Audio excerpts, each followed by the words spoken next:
ಕೊಡಗಿನ ಮಕ್ಕ ಎಂದೇ ಪ್ರಸಿದ್ಧಿ ಪಡೆದ ಕಾವೇರಿಯ ಉಗಮವೆಂದು ಕೀರ್ತಿಸಲ್ಪಟ್ಟ ಪ್ರಕೃತಿ, ಭಕ್ತಿ ಮತ್ತು ಸೌಂದರ್ಯ ಒಂದಾಗುವ ಶಾಂತಿಯ ತಾಣ ಇದು ಎಮ್ಮೆಮ್ಮಾಡ್. 366 ವರ್ಷಗಳ ಹಿಂದೆ ಈಜಿಪ್ಟಿನಲ್ಲಿ ಜನಿಸಿದ ಸೂಫಿ ಶಹೀದರು ಪ್ರವಾದಿ ಸಲ್ಲಲ್ಲಾಹು ಅಲೈಹಿ ವಸಲ್ಲಮರ ಆಜ್ಞೆಯಂತೆ ಧರ್ಮ ಪ್ರಚಾರ ನಿಮಿತ್ತ ಭಾರತಕ್ಕೆ ಆಗಮಿಸಿದ ಮಹಾನರು ಕೊಡಗಿನ ಕುತ್ತುನಾಡು ಮತ್ತು ತಾವೂರು ಗ್ರಾಮದಲ್ಲಿ ನೆಲೆಸಿ ಇಲ್ಲಿನ ಸುದೀರ್ಘ ವಾಸದ ಬಳಿಕ ನಾಪೊಕ್ಲು ಸಮೀಪದ ಎಮ್ಮೆಮ್ಮಾಡ್ ಮಣ್ಣಿಗೆ ತಲುಪಿದರು. ಉತ್ತಮ ಗುಣನಡತೆ, ಜನಸೇವೆ ಮತ್ತು ವಿನಯಾಮೃತ ಜೀವನವನ್ನು ಕಂಡು ಆಕರ್ಷಿತರಾದ ಜನರು ಇಸ್ಲಾಂ ಧರ್ಮವನ್ನು ಸ್ವೀಕರಿಸಿ ಸಕ್ರಿಯ ಕಾರ್ಯಕರ್ತರಾಗಿ ಮಾರ್ಪಡುತ್ತಾರೆ.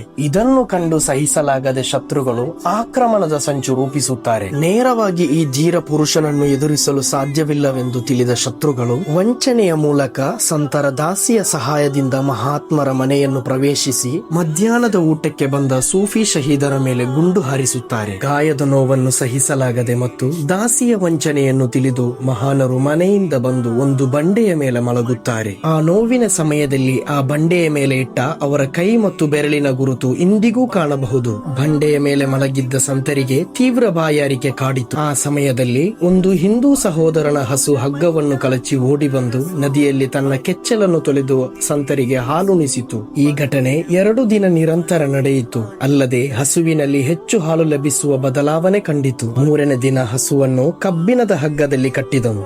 ಅದನ್ನು ಕಳಚಿ ಓಡಿ ಬಂದು ಹಸು ಎಂದಿನಂತೆ ಸಂತರಿಗೆ ಹಾಲುಣಿಸಿತು. ಈ ದೃಶ್ಯವನ್ನು ಕಂಡು ಹಿಂದೂ ಸಹೋದರ ಆಶ್ಚರ್ಯಪಟ್ಟನು. 3ನೇ ದಿನ ಹಿಜರ 1054 ಶಅಬಾನ್ ತಿಂಗಳ ಒಂದು ಶುಕ್ರವಾರ ಅದೇ ಬಂಡೆಯ ಮೇಲೆ ಮಹಾನರು ವಫಾತಾದರು. ಈ ಘಟನೆಗೆ ಸಾಕ್ಷಿಯಾದ ಹಸುವಿನ ಕಾಲಿನ ಗುರುತು, ಹಗ್ಗದ ಗುರುತು ಹಾಗೂ ತಲೆದಿಂಬಾಗಿ ನಿಂತ ಕಲ್ಲುಗಳನ್ನು ಇಂದಿಗೂ ಕಾಣಬಹುದು. ಸೂಫಿ ಎಂದು ಜನರು ಕರೆಯುತ್ತಿದ್ದ ಮಹಾನರು ನಂತರ ಸೂಫಿ ಶಹೀದ್ ಎಂದು ಪ್ರಸಿದ್ಧಿಯಾದರು. ಒಂದು ದಿನ ಸಂತರಿಗೆ ವಂಚನೆ ಮಾಡಿದ ದಾಸಿ ಮಹಾನರ ದರ್ಬಾರಿನ ಬಳಿ ಬಂದಾಗ ಜೇನುನೊಣದ ಗುಂಪು ಆ ಮಹಿಳೆಯನ್ನು ಆಕ್ರಮಿಸಿತು.